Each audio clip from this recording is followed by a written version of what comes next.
18 दिन का महाभारत जीता। और इसीलिए कहते हैं कि पुरुष बली नहीं होत है, समय होत बलवान, का बाली ने गोपिका सोई अर्जुन सोई बाण। वही बाण है, वही अर्जुन है, लेकिन काम नहीं आया। भगवान के बिना सब कुछ अधूरा हो गया। इधर उदास चित्त होकर के अर्जुन जो है हस्तिनापुर में इंद्रप्रस्थ में आया। आकर के सारा हाल उन्होंने सुनाया और मानो हस्तिनापुर में इंद्रप्रस्थ में आज शोक का पहाड़ टूट पड़ा। बुआ कुंती जो है भगवान के गोलोक धाम गमन की बात को सुन करके भगवान के ही वियोग में उनका प्राणांत हो गया। और उसके पश्चात धर्मराज ने कहा कि अब हमें भी यहाँ पर नहीं रुकना चाहिए और विलंब नहीं करना चाहिए, क्योंकि अब भगवान अपने गोलोक धाम को चले गए। आज के 7वें दिन द्वारिका को समुद्र डुबा लेगा और फिर कलयुग का आगमन हो जाएगा। इसीलिए हम यहाँ पर अब नहीं रुकेंगे। और उस समय जब राजा परीक्षित छोटे थे तो उसी समय राजा परीक्षित को राजगद्दी में बिठा करके राजनीति की शिक्षा दे करके धर्मराज युधिष्ठिर अपने भाइयों को साथ में लेकर के, द्रौपदी को साथ में लेकर के हिमालय के रास्ते से स्वर्ग को चले गए। और इधर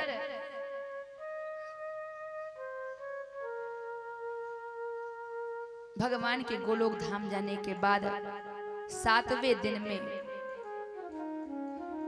समुद्र ने सारी द्वारिका को डुबा ली और फिर कलयुग का आगमन हो गया। सुखदेव जी महाराज कहते हैं कि राजन, जब कलयुग का आगमन हो गया तो उस समय सबकी बुद्धि बिगड़ने लगी और तुम्हारी बुद्धि भी कलयुग के कारण ही बिगड़ गई। और जिस बिगड़ी हुई बुद्धि के कारण तुमने एक संत का अपमान कर दिया और उसी के प्रायश्चित के लिए आज तुम उन्हीं भगवान की कथा को सुन रहे हो। और फिर सुखदेव जी महाराज ने आगे कलयुग का वर्णन करके भी सुनाया और कहा कि कलयुग जैसे जैसे बढ़ता जाएगा वैसे ही कलयुग का प्रभाव भी बढ़ता जाएगा। यहाँ पर धर्म कर्म विनष्ट हो जाएंगे, अत्याचार पापाचार, लोग दुष्ट हो जाएंगे और अन्याय बढ़ता जाएगा। और कलयुग की ज्यादा बात और क्या कहनी, जब कलयुग चल ही रहा है, लोग देख ही रहे हैं कि कलयुग और क्या क्या कर रहा है। सो कलयुग का ये तो प्रथम चरण चल रहा है, कलयुग का प्रथम चरण चल रहा है। कलयुग का जो है उम्र 4,32,000 वर्ष कलयुग का उम्र है।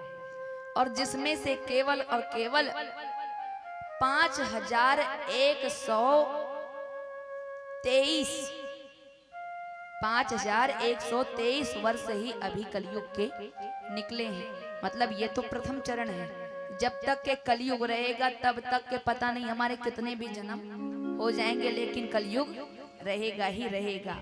लेकिन जब कलयुग का अंतिम चरण आएगा तो उस समय में संभल ग्राम में एक विष्णु यश नाम के श्रेष्ठ ब्राह्मण के घर में चैत्र शुक्ल पक्ष के द्वादशी तिथि में जब सूर्य, चंद्रमा और बृहस्पति एक ही समय में एक ही स्थान पर पुण्य नक्षत्र के प्रथम पद में प्रवेश करेंगे, उसी समय भगवान जो है कल्कि के अवतार में भगवान का जन्म होगा।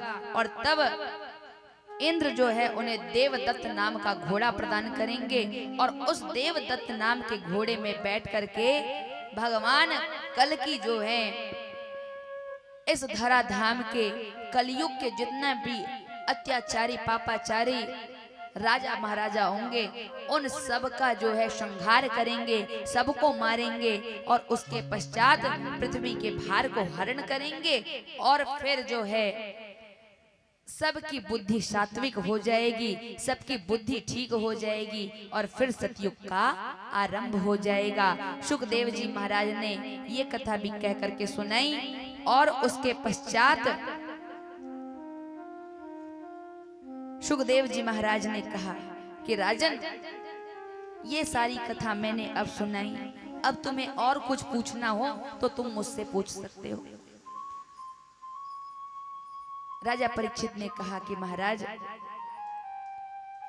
और मुझे कुछ भी नहीं चाहिए और मैं कुछ भी नहीं पूछना चाहता। सुखदेव जी महाराज ने कहा कि मैं तुमसे एक प्रश्न करना चाहता हूं। 7 दिन तक के तुमने मुझसे इतने प्रश्न किए और मैंने उसका उत्तर तुम्हें दिया, लेकिन आज मैं तुमसे एक प्रश्न करना चाहता हूं और जिसका उत्तर मुझे तुमसे चाहिए। हाथ जोड़ करके परीक्षित ने कहा कि बताइए महाराज, आप मुझसे क्या प्रश्न करना चाहते हैं। सुखदेव जी महाराज ने कहा कि आज से 7 दिन पहले तुमने एक महात्मा के गले में मरा हुआ सर्प डाल दिया और उनके पुत्र श्रृंगी ने आपको श्राप दे दिया कि आज के 7वें दिन तक्षक के डसने से तुम्हारी मृत्यु हो जाएगी। आज वो तक्षक तुम्हें डसने के लिए आ रहा है, बताओ वो आएगा, डसेगा, तुम्हारी मृत्यु होगी कि नहीं होगी। और तब परीक्षित ने कहा कि महाराज, वो तक्षक आएगा, डसेगा, लेकिन वो डसेगा तो शरीर को, मेरी मृत्यु नहीं होगी, क्योंकि आज तक ना मेरा जन्म हुआ है और ना ही मेरी कभी मृत्यु होगी, क्योंकि आत्मा जो है वो तो कभी मरता नहीं है और ना ही वो कभी जन्म लेता है। नैनम छिन्दन्ति शस्त्राणि नैनम दहति पावका न चैनम क्लेदयन्तापो न शोषयति मारुता। आत्मा को कोई भी नहीं मार सकता है। और तब सुखदेव जी महाराज ने कहा कि बिल्कुल ठीक है, अब मुझे लगता है कि मेरा कथा सुनाना सार्थक हो गया। अब राजन, तुम यहीं बैठ करके भगवान का चिंतन करो, तुम्हारा भगवान कल्याण करेंगे। और ऐसा कह करके आशीर्वाद दे करके वहां से जब चलने लगे तो सुखदेव जी महाराज को राजा परीक्षित ने बार बार प्रणाम किया और बार बार धन्यवाद देते हुए कहा कि महाराज, हरि की कथा सुनाने वाले